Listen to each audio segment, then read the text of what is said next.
I don't believe in black majority rule ever in Rhodesia, not in 1,000 years.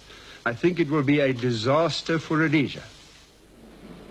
Whether you like it or not, you are subject to the whims of these filthy little murderers, these black barbarian savages, because that's what they are.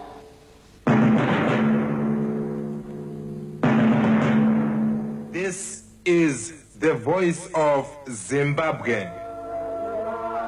Pamberi nechimurenga, pamberi nehondo, pamberi neruzhinji rweZimbabwe. People of Zimbabwe, victory is certain. Maputo, headquarters of the largest guerrilla army at the height of the war for Rhodesia. We filmed there 2 years ago when Robert Mugabe and his followers were labelled by the world as terrorists. The Central Committee, the High Command. There was the whole history of our having tried non-violent methods. They had failed completely, and neither the settler regime nor Britain heeded our cries. They just wouldn't move. They wouldn't yield. And if the Western press was unenthusiastic, I just don't care what they say, as long as I know I'm right. So they can say anything in their papers, damage me in every way possible, as long as the people I lead are behind me and approve of what we are doing. That's what matters. The rest of the world will one day, you see, be persuaded to believe we were right. 2 years later, Mugabe's new home, the Prime Minister's residence, Salisbury. Ian Smith's worst fears have been realised. Mugabe, socialist revolutionary, has been elected by universal franchise. But in these early days, the revolution is remarkably restrained. At Mr. and Mrs. Smith's old home, not a lot has changed.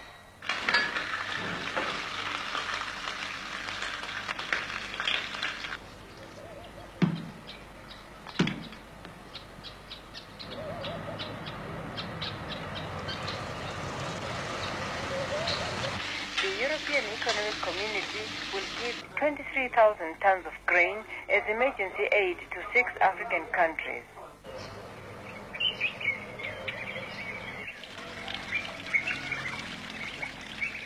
The Soviet President, Comrade Brezhnev, yesterday ordered a categoric denial to be made in New Delhi of reports that Soviet troops have entered... This film is a glimpse behind the scenes of a government that's had the eyes of a sceptical world on it since it came to power last April. By killing John Lennon, he will become the 40-year-old ex-leader.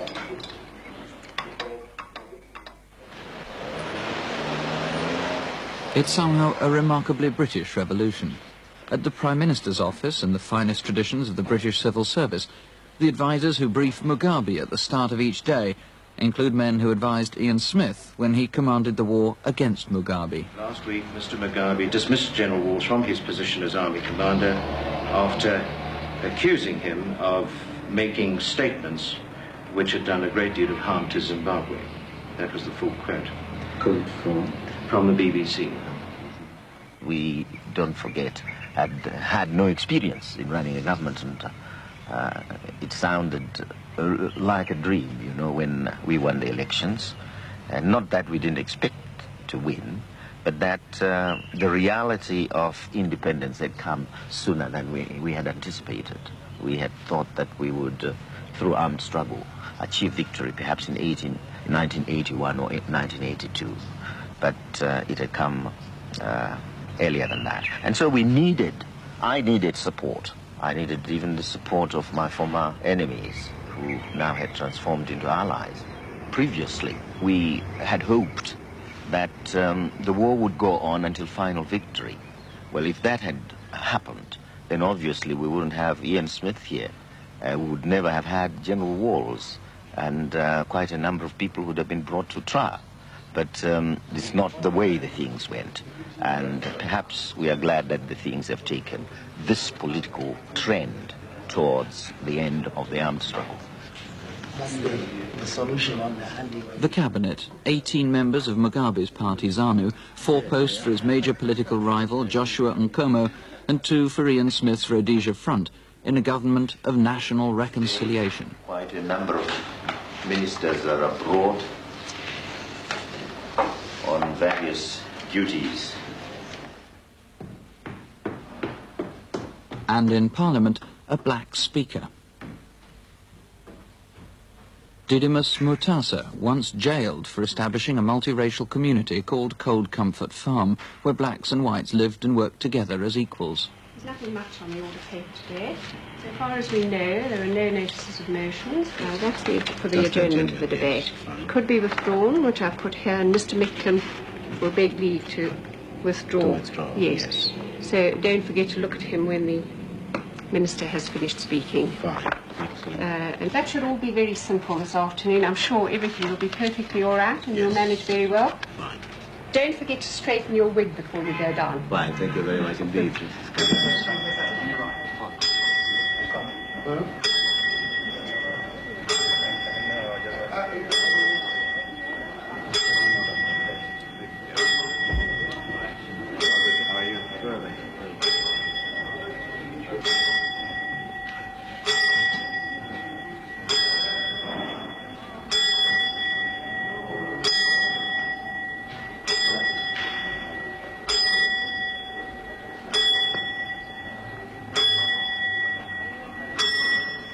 A Westminster model parliament in place of the one-party state that Mugabe and his followers have acknowledged they prefer.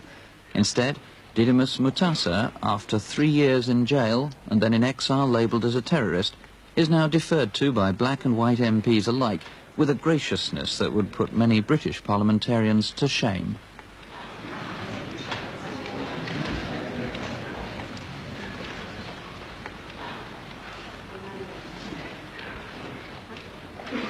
Almighty God, who in thine infinite... But how long will these gentilities last? Or is a one-party state just around the corner?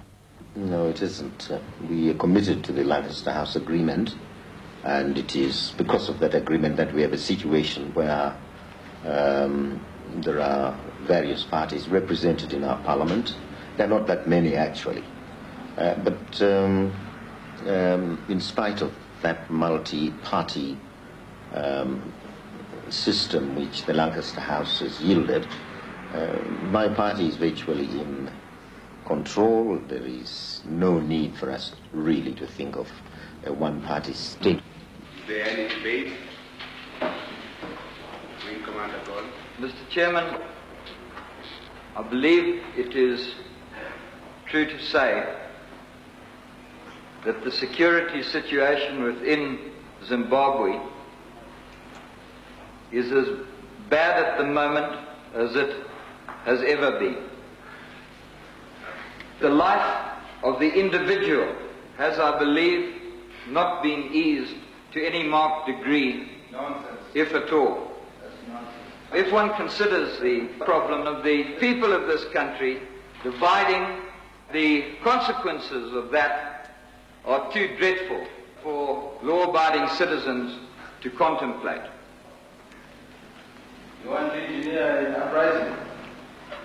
That is the sort of stupid, ignorant, ridiculous remark that causes more trouble than anything else. Nonsense. Mr. Chairman, if the honourable members over there do not wish to listen to me, I suggest they leave the chamber. Sir, I am absolutely terrified and horrified at the movement. Would the chair mind asking that gentleman over there, and I use the term extremely loosely, to withdraw that remark? What was the He called me a monkey. I've been called an elephant and now a monkey. I wish they'd make up their mind.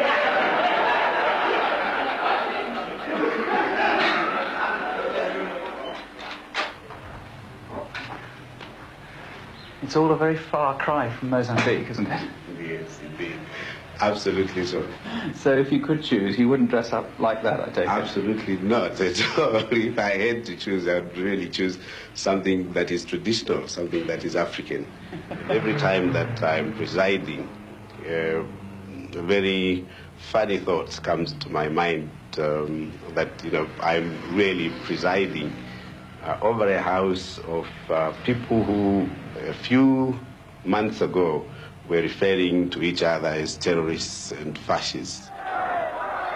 It's not that long since Africans were jailed for demanding representation in Parliament.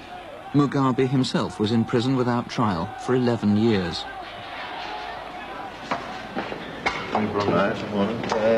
Mr. Yes, Mr. Stain. Just the names, that's right.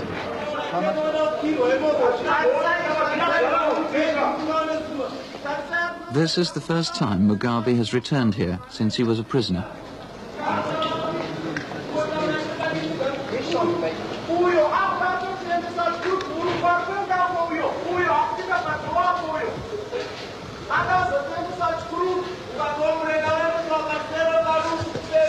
Yes, they are complaining. Yes, I slept here. Sekere was here, I think. And then Sitole was sleeping here. We did our cleaning here by turns. Only Sitole didn't do any cleaning. And your bed was where? My bed was just here. What did you do during the day? How on earth did you fill the time? We studied here. We had our books piled next to us. We read throughout the day. I got 3 degrees here. You got 3 degrees from the cell? Yes. What do you feel as you come back and look at this? What emotions run through you? Well, mixed memories, really. One that, although I was in prison, it was not in vain. But another that prison is a horrible institution. Is there still a touch of bitterness in you as you look back on all those, in a sense, wasted years? No, really, well, it's a chunk that is gone out of one's life. But what do you do about it? But you had a cause to fight for, and those in power felt they had their own cause to defend. And this is it. It happens. You can't lament over that. You can't allow yourself to be bitter. We played table tennis or drafts, a game of drafts. But we also had slabs. Yes, this is ours. We used to play this. See, there were 2 of them. We actually had this made. I used to be very good at it. Maurice Nyagumbo. He's now the Minister of Mines. Minister of Mines. Nkala also, and Tekere too, to some extent. But I think I used to be the best. Yes, we used to peer through here too. To the garden.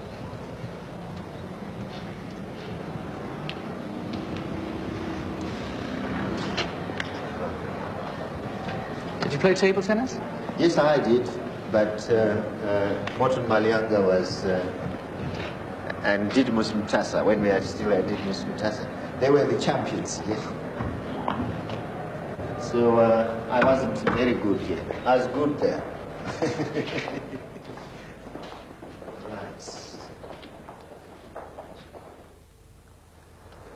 Did you ever feel like escaping? Did you ever try to escape? Why escape? Run away from one. That's the one thing I never would have wanted to do. Even if I'd been left alone in an open place. I had a cause to fight for. And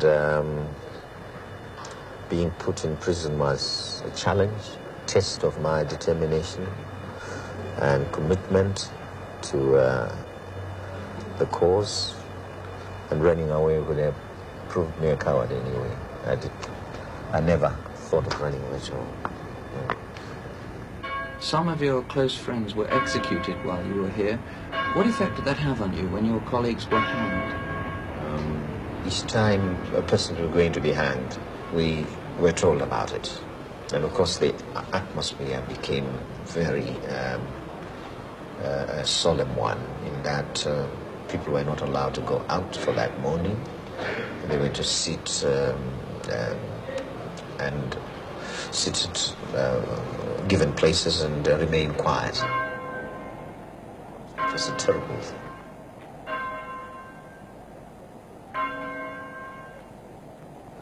So you see, hanging a person is a deliberate act. It's not the same act as you know, shooting a person in a fight. Although that is deliberate, but then there is the cause behind it. But really for a sane community to decide that because certain persons are guilty of capital offenses, we must perform a deliberate act of hanging them. That I can't reconcile myself to. There'll be no hangings while you're Prime Minister? I don't think there will be. Yeah. I don't think there will be. One doesn't know what happens in future, but really this type of thing we would have.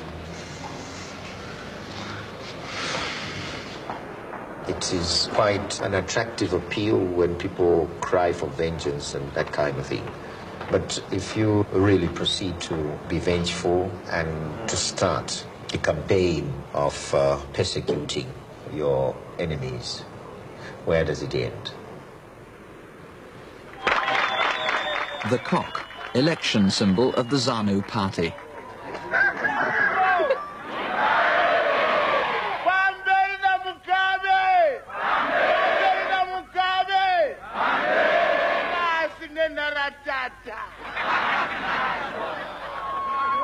ZANU, having won the countryside in war, will not now relinquish it in peacetime.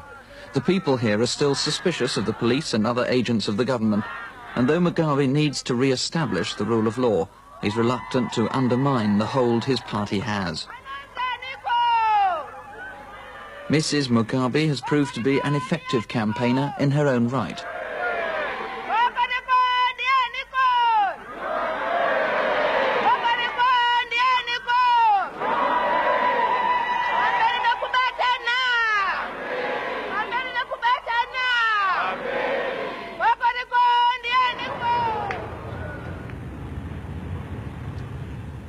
At the party's headquarters, where unemployed comrades back from the bush still mill around aimlessly, Sally Mugabe has the job of helping them come to terms with peace.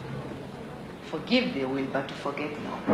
Because there are certain horrible occurrences that one can never forget. I know a comrade who fell into an attack, and during the attack, 2 friends of hers were injured, and all she saw was one of her friends lying down with no leg. Then she looked round and found her friend bleeding, but did not notice the friend did not have a leg. Then later on she looked the other direction and saw the leg by itself. So her friend started shouting, please carry me, and take my leg too," the friend said. That was terrible. Then she carried the friend on her back and then started looking for the leg, carried the leg on the other hand. So the friend told her, I think we should throw away the leg because it's already useless. Then this friend started crying, you can't do that, please carry my leg too, I want my leg. It took a lot of persuasion for her to know that the leg was no use. We must bury it. Then later on they decided to bury it. Instances like that, who will forget? Forgive you can. Yes, we are all trying to forgive, but to forget is difficult.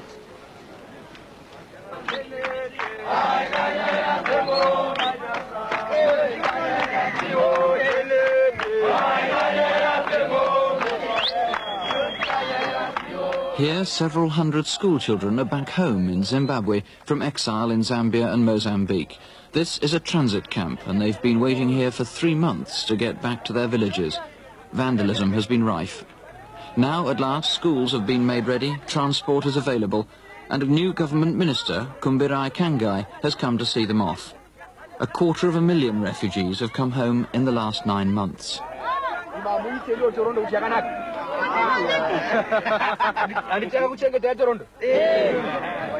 What's happened to their families, their mothers and fathers? Well, unfortunately, some of them no longer have any, parents. They were either killed during the war, and others have disappeared right now. They don't know really where they've gone to, whether they moved to the urban areas as displaced people in the area running away from the war, or they're in some corner of the country. We don't know. So they're not just refugees, they're effectively orphans. They definitely, yes.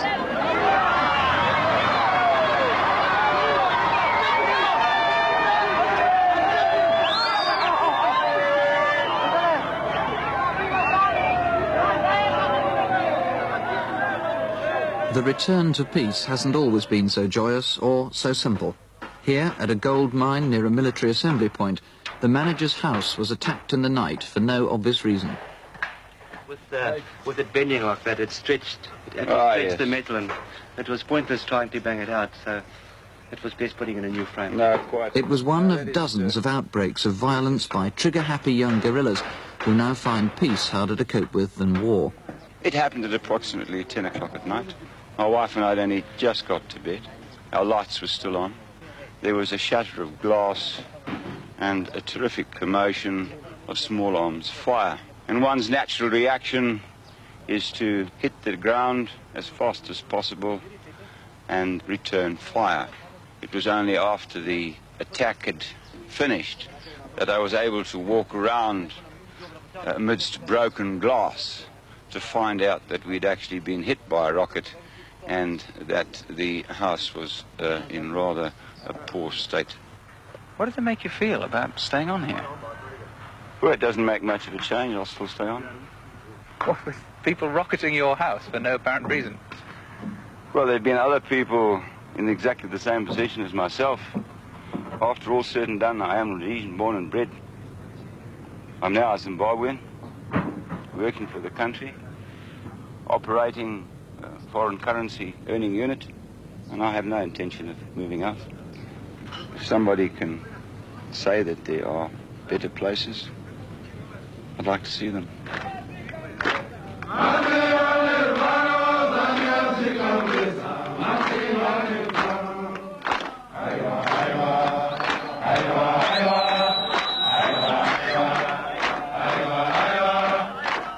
This is one of the most troublesome assembly points, and these men are the key to Zimbabwe's future.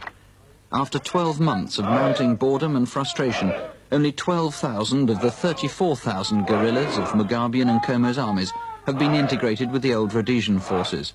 The military is consuming a third of the nation's budget. The heroes of war, as in all wars, have become an embarrassment in peacetime. But the Prime Minister has been advised to stay away. This is his first visit since independence.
I think first and foremost what everybody now looks up to government for is the ability to establish peace. I'm very concerned about these incidents which are occurring. I think it's just some frustration which is set in some of the assembly points, not in all. I feel the need exists for us to accelerate the pace for pace of integrating Zanla, Zipra, and the former Rhodesian forces. As long as these people are in assembly points, frustration is bound to set in. In Bulawayo, when violence flared between Mugabean and Nkomo's men, 55 people died.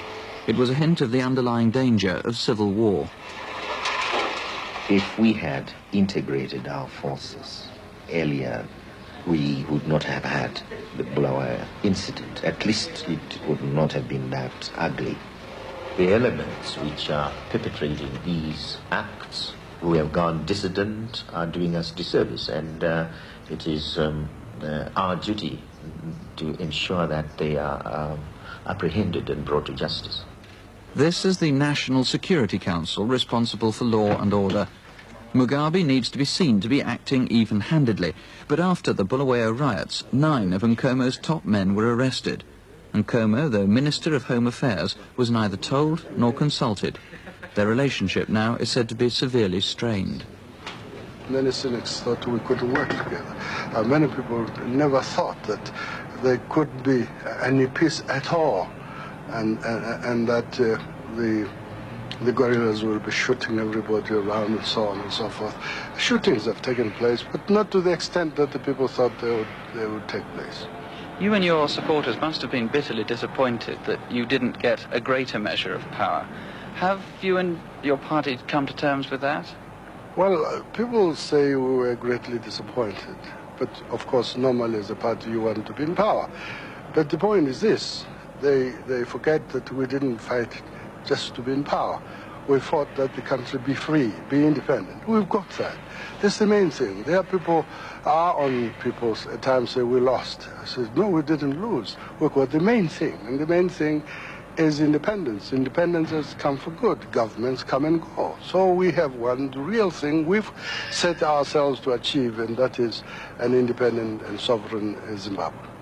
Across the country, the alliance between Nkomo and Mugabe is still fragile, and with latent tribal jealousies, the failure of the coalition could be catastrophic.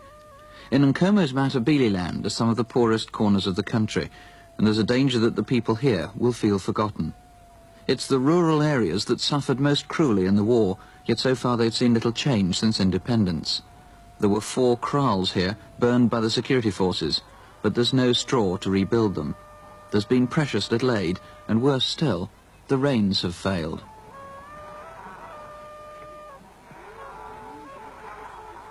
This simple borehole, vital to survival, has remained unrepaired for 6 months. For the village committee here of Nkomo's party, this will be one of the first tests of whether the new government in faraway Salisbury deserves their support or not. We have got no water for so many weeks. People are suffering about 6 to 7 miles away, trying to get some water. But we try to report this problem to the DC, but we never succeed. Nothing's ever happened? Nothing ever happened.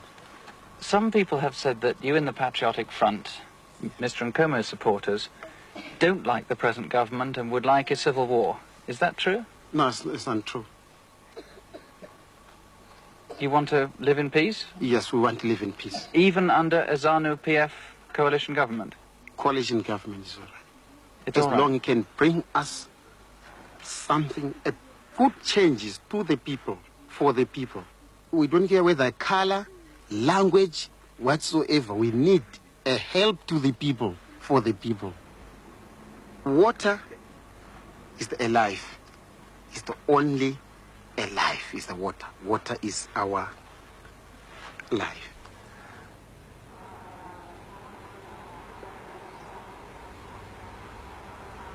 The most outspoken advocate for change is one of Mugabe's most radical and controversial ministers, who's narrowly escaped conviction in a famous murder trial, Edgar Tikiri.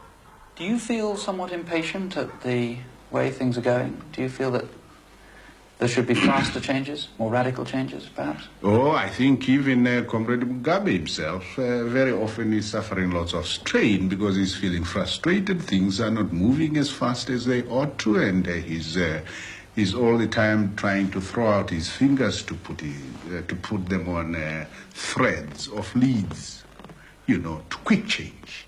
I like quick change. The way I analyze it is very simple. We were out in the bush. We sacrificed many young men and women. Many of them are dead. Many of them are maimed. You know, shooting out a war. Bullets are very fast things. We caused these parents to commit their young daughters and their young sons. Now we have come. The war has stopped. The bullets have stopped. Is it not natural that the population that gave its young sons and daughters should expect things to move fast, although not as fast as the bullet, but pretty fast? This is what I mean by the process of the revolution. We taught the people that there must be quick change. And we said, you give us sacrifice because we want quick change. And in fact, it is to be very liberal to say we want it now, because we want it yesterday. I know this age-old argument. Don't disturb. You see, don't rock the boat. You see, but if we have had so many decades of underprivileged people, suppressed people, economically and politically, how do you go about that without rocking the boat? Go on with the people going on as they have always gone on? Then whom are we for? You see, it's commerce and industry for the people, and not people for the commerce and industry. No. You have government in Zimbabwe. Do you really feel you have power, proper power? We have power in parliament, in majorities in cabinet, but physical power is still something dicey. Economic power, no. And this is why the process of the revolution must continue at a very fast rate. If anybody doesn't want to belong, get out. And let's take fresh stock of who is prepared to stay. And this goes for skilled manpower, you see. If they are going to behave like spoiled children, you know, who want privilege all the time and without any sense of belonging and without being people-oriented, out they go. They don't belong here. We don't want them. Have you sometimes wished that some of your ministers had stayed silent rather than speaking out as openly as they have? They have made statements, I think, which by and large have been salutary. There have been others, of course, which tended to reflect the views of the individual minister. And this is because of the need which still exists on the part of some of them to reconcile themselves to the reality of accepting their former opponents or enemies as allies. And it's therefore that psychological state which gives rise to some of the statements which the whites have found rather disconcerting. Do you think some of the whites have rather overreacted to these statements, or do you have some sympathy with them when they're rather scared of what might happen? I think there has been some degree of overreaction, but I do sympathize with them, and I've had to appeal to some of their leaders to go more by government action than by some of the statements which they say cause fear and despondency amongst them.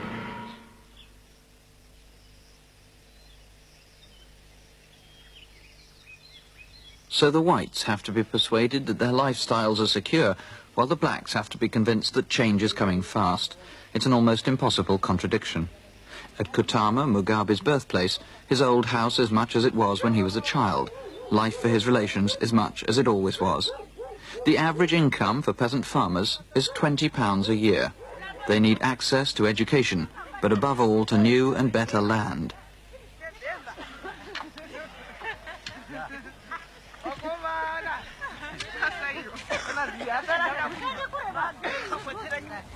These are refugees, displaced by the old regime and now without land of their own. Squatting is commonplace in land owned by absentee white farmers. Nowhere is the contrast between blacks and whites stronger than in education. This is a black primary school being visited by the minister, Zingai Mutambuka. This school actually is educating 941 young Zimbabweans. So 8 classrooms of this size. That's right. Between them have nearly 950 pupils. That's right. How's it done? Well, double sessioning. Some people come in the morning, some come in the afternoon. Tremendous crowding. You can see every little space available is being utilized. And this is a good African school by This Zimbabwean is a typical African school. It's really a very well-off school by Zimbabwean standards. It's a very well-off school. Only 4 out of 10 African children have primary education of any sort at all.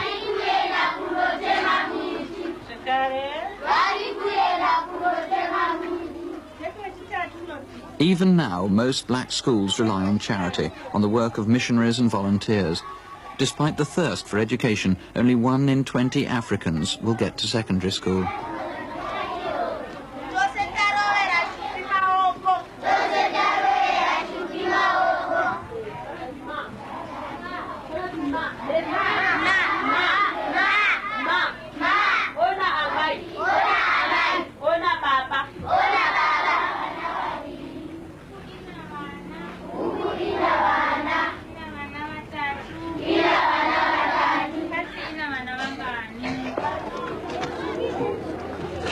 This is absolutely incredible.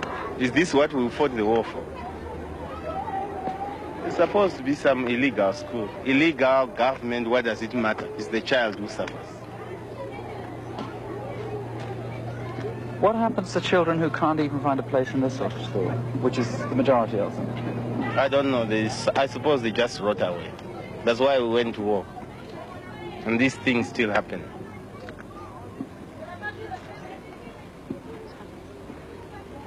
It's depressing, to say the least. I wonder whether I have the right to call myself Minister of Education and Culture when things like this happen.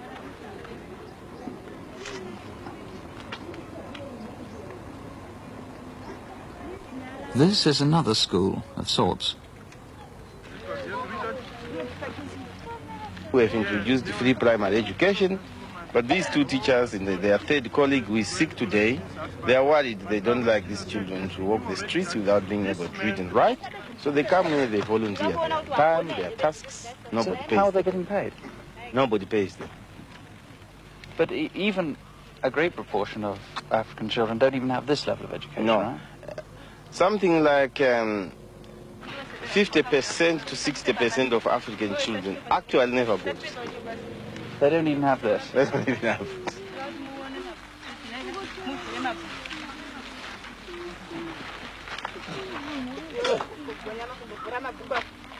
Just 5 miles away is what used to be an all-white private school. The new government has made it free. And put the textbook on top.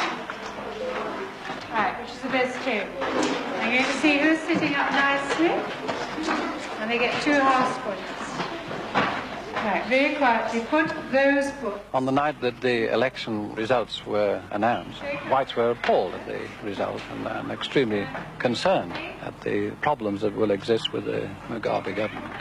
I believed that there would be massive integration overnight, and I felt that things would change dramatically within the space of a few months. And that standards would collapse?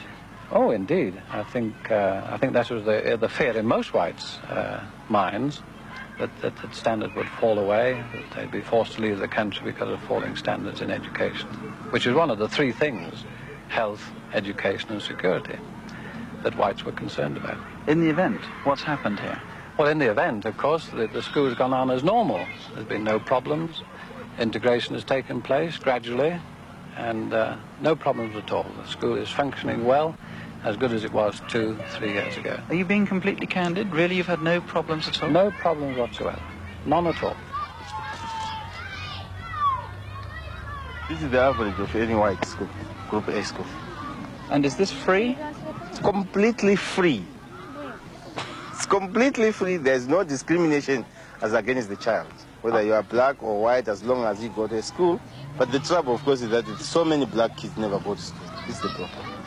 So why don't you turn this back into a fee-paying school? Well, it's a question of the principle and policies of the government. We have said primary school education is free, irrespective of who you are, irrespective of your social background, irrespective of your ethnic origin. Primary school education in this country is free, no parent is to pay. This is a political position we are taking, and so we can't, you see, discriminate against children. It's not their fault, these children. It's us adults who made mistakes. So let us not penalize young people for our own mistakes.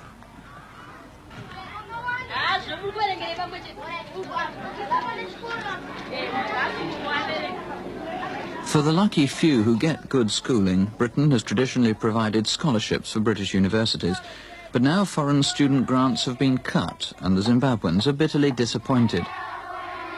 It's not just the question of pounds and pence. Many of the people from the Commonwealth look up to Britain as the senior partner, as their kind of mecca, really, shall we say.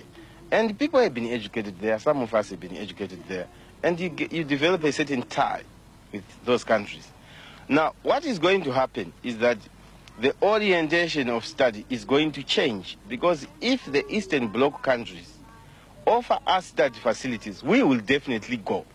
And gradually, over the years, you will build up a cadre who have their orientation in that direction. That will be their mecca. And that is one thing the British should bear in mind. It's not just a question of pence and pounds. There's much more to it than meets the eye. Whatever aid comes from abroad, the new government in Salisbury must generate a prosperous economy if it's to pay for its reforms. They want free medical treatment for low-income Africans, but the whites won't tolerate their standards being lowered. Aspiring young Africans want work, but only 1 in 3 adult blacks now has a paid job. So far, Mugabe is following an economic policy that's much closer to that of the British Labour Party than that of Fidel Castro's Cuba. We realized that we had inherited an infrastructure which is principally capitalist, and that whatever socialist policies would want to implement, these policies had to take into account the economic background of the country, and that it wouldn't serve any purpose if we overthrew the system and tried to build on a completely new social basis. We have not hidden our beliefs. We have said we derive socialist principles basically from Marxist-Leninist thinking. And we feel that there is a link between Marxist-Leninist thinking and some of our traditional collective ideas. And we are linking these together. But we also accept the Christian principles that come into it, the love that we should have for each other, good neighborliness, charity, and that kind of thing. And on the basis of that, we are evolving a philosophy which we believe will be acceptable to our own people. There is, of course, individualism in our traditional society, but I think we would want to emphasize more the collective aspect, leaving room for individualism. This is how we look at it. I am dead against injustice. That, as an individual, I just can't stand. I can't stand being unfair to other people.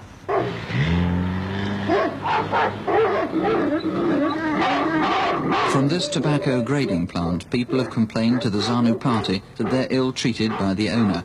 A minister, Edison Zvobo, has decided to investigate. The owner has certainly been involved in violence, but his injuries come from a domestic quarrel with other whites. Hello, good afternoon. Good afternoon. I'm Dr. Zvobo from local government and association. How do you do? Fine, thank you. I came out to see your farm. Yes, yes. Stop it! You have quite some dogs here, don't you? Yes, yes, yes, yes, yes. Yes. What, did they bite? No, no, no. They make a lot of noise. They make a lot of noise. Yes. Anyhow, I'll tell you briefly why we are here. Yes. I came out here because yesterday. Yes. I had a rally. Yes. In Waterfalls. Yes. All right. Yes. I had some of your workers with me at the meeting. Yes. They complained extremely bitterly about what they alleged to be the kind of treatment they received here. Yes, yes. From you. Yes. They decided I come down and have a look. Could we have a look? Sure, surely. Come on.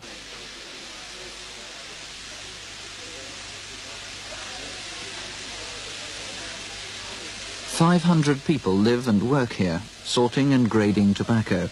Their pay is about $1.5 Zimbabwean dollars for a 10 to 12-hour working day. That's about $2.30 American, or £1 sterling. There's no trade union here to improve wages or conditions, and those who tried to form a ZANU party committee complain of harassments and of sackings. At first, people were visibly afraid to speak out.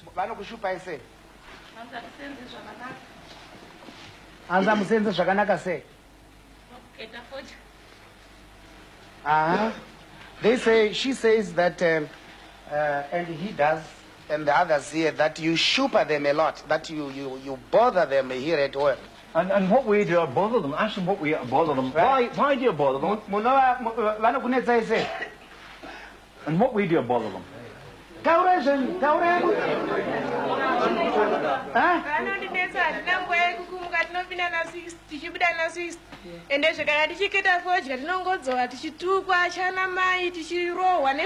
She says you bother them because they get up at 6 and they work until 6. You don't give them any break at all. Oh no. And what's worse, let me finish. Yes. What's worse, that you use foul language against them.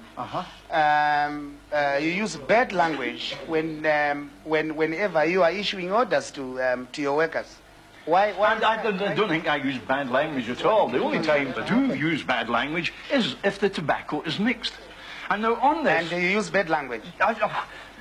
Sometimes, yes. Yeah. So we all do when we get angry, don't we? Yeah. Like... Now on this, let's turn around and take it this way. She says she works from 6 to 6. Now, there's some of the people here... I don't close doors or anything like this. They go out, they have their meals, they have their tea, anytime they want. President,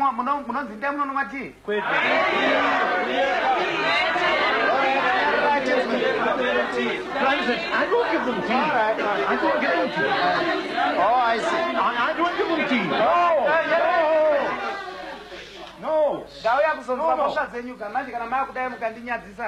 I do not give them tea. No. No. But if they want to go out for the tea, they go out, they have the tea. Do a busboy. Right. This is the busboy. That's right. This is a busboy.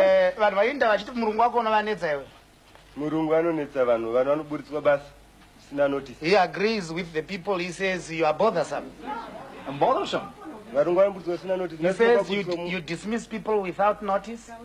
Today you dismissed the 2 people, a husband and a wife, without notice. I dismissed them, yes. They are daily paid employees to get paid the notice, which is 1 day. But 1 day. That's right. That's right. They are daily paid employees. They're daily paid employees, you see. Now, how come all your workers say you ill-treat them? Well, I don't know about this.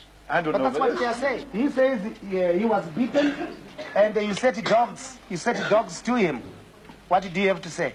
I say he was definitely not beaten, and the dogs were definitely... not beaten. I mean... he was bitten. He was bitten. Yeah. He was bitten. Yeah. By which dogs? Let's see. Which dog? Sheba? He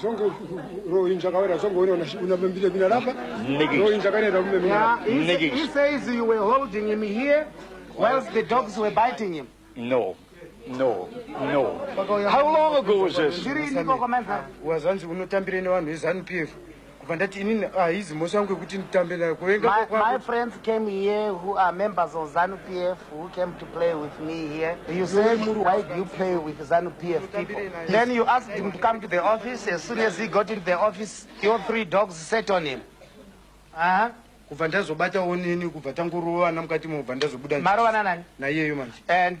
your dogs were biting him, you did not pay him his money.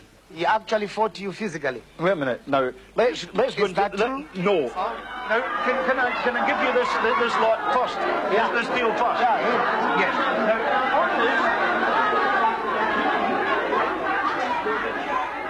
on this is what blacks tend to see as a measure of justice being introduced at the workplace. It's what many whites see as an intrusion into private enterprise, which can only make industrial relations worse. In fact, the minister has no legal jurisdiction here. You want us to believe that leaders of this whole group here, he is guilty of stealing. A leader of this whole group here, your farm workers, like him. According to the police, Have they been tried? No, they haven't been tried Now, yet. I how don't did- think so. now- I don't know. now, Ask how- them. George, now- have you been tried yet? No. You haven't been tried yet? When's your case coming up?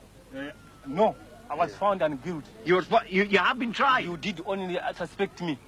Have you been tried yet? No. You haven't been tried? I'm The out police of can't even charge you because there is no evidence. The police took him away? Yes. Asked him if there's he'd no- been charged and if he was you charged. If you call the police and say, take him away, he has stolen, they will take him away. But they They did. will examine. did? Yes, then they will examine him, they will cross-examine him, and if they find there are no grounds to prosecute, they let him go. That's why.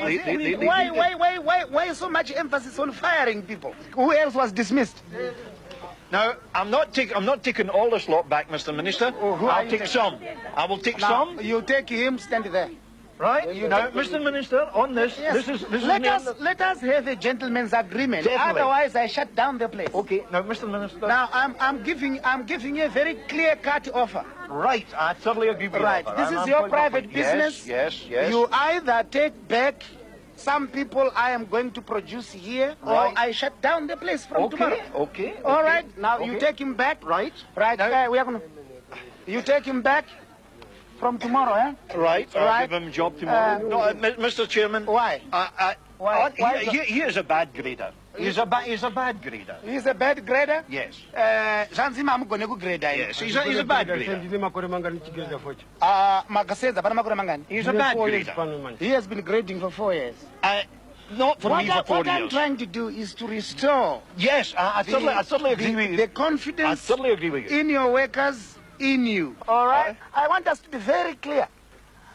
You as employer, you are entitled to them to work hard, to earn the money that you pay them. I want them to earn more That's than right. That's right. They have, if you are going to pay them, they must put a day's hard work here. Yes. But you treat them with respect. You treat them as human beings. You treat them as human beings. You treat them well. Yes. Now, this business of your firing people left, right, and center Yes. is not consistent with what we are trying to do, which is we have talked about the spirit of reconciliation and so on. But can you explain, why don't they, all of them, like you? Why? I don't know. Perhaps ask you to do the what? All of them you don't have hard workers here anymore. Oh yes, I've got very hard But workers why here. don't those hard workers like you? Why?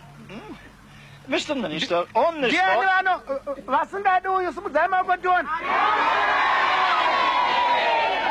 Unanimous.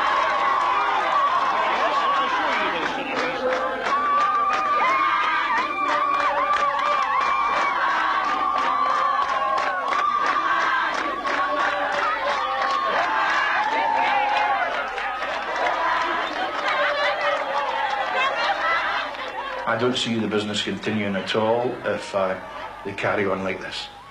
I think that this business will fold up. If you did close here, where would you go? What would you do? Well, I don't know about this. I've been seriously considering the UK, but when you have a look at the UK and have a look at the politicians, some of them don't even know back from front. And on this, well, it's very, very hard to say. Perhaps the UK, perhaps South Africa, maybe Brazil, I don't know. I'll just have to see where I can get myself fitted into.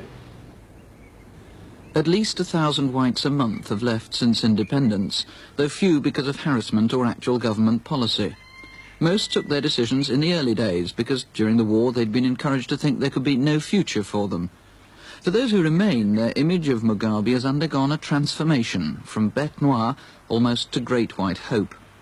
Each month about 400 people, blacks and whites, are quietly going out to settle. But when whites quit, as with some farmers near Mtoko, it tends to get into the papers. Farmers leader Jim Sinclair.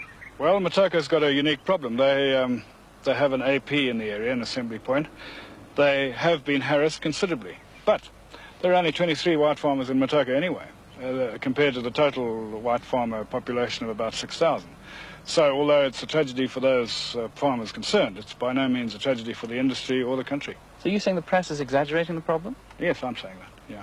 I think that they're tending to go to the areas of concern and leaving the peaceful areas, which are by far the larger part of the country alone. And that's, to my way of thinking, is, you know, it's an unreal situation, an unreal portrayal of our situation. You think, by and large, the Western press has got it wrong? Well, from what I've seen of the Western press, yes. I have been overseas recently, and the picture that they paint of this country doesn't bear any relation to the one that I know. And we've got a whole lot of self-fulfilling prophecies around here, like the whites are all going to leave. Well, we aren't going to leave, and it seems to me that a lot of people would like to see us leave. I don't believe that many Zimbabweans want to see us leave, and I include my black compatriots in that remark. But pressure is on us, sure. But we'll survive it. We'll stay, and I can see a fairly sticky 2 years ahead. But I think once we're through that, we'll be fine. I believe that we have got to look to now, we've got to look to the future, and we've got to make a success of it. Andre Holland, MP. I represent, Mr. Chairman, people who are farmers, people who have everything sunk into this country, people who are not going to leave, people who are determined to make a success. And I look optimistically towards the future. I give my best wishes to the Prime Minister in what he's trying to do and reassert once again my confidence in the future. Once again, Mr. Chairman, may I thank all members for the compliments that they have showered on me. There are some people who really absorb the whole of my attention, and then others that make my mind wander. I think about, how good it is to have got to this position, but how sad that we have had to arrive at it through the loss of so much blood, and how mad really people can be to resolve through war something which we could have actually resolved through discussion. And seeing Mr. Smith there and Comrade Mugabe looking at each other and probably laughing at the same joke is something which is really pleasing. You see, people have done now what we should have done a century ago.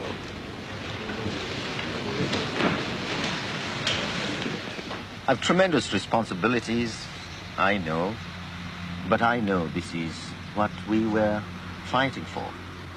But do you have private doubts sometimes? No, I'm always a confident man. I never allow defeat to, the thought of defeat to creep into my mind. I'm not a defeatist, as it were. Is it a lonely position, being Prime Minister, with all the problems, responsibilities you have? No, in fact, my complaint is that I'm never lonely. I would like to be lonely sometimes. And I'm always in company, as you can see. Right, okay, fine. Guy? Our ability to direct events here in a way which will build peace and lead to greater economic development and the establishment of a non-racial society. If we can succeed, I think our success will promote the endeavors of the people in South Africa to work towards the same goal. In fact, if the history of this country were to be written, it should record that once upon a time there was a party called the British France which would not tolerate other parties or individuals opposed to it, banned parties, banned individuals, and remained only with puppet organizations around it.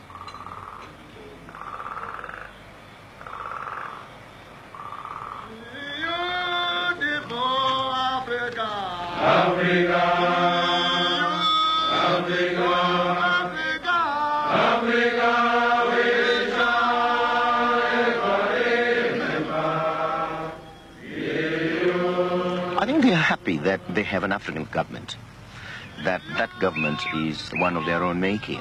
I think they're prepared to wait. But, of course, there is a limit to which people can wait for the benefits to which they know they are entitled.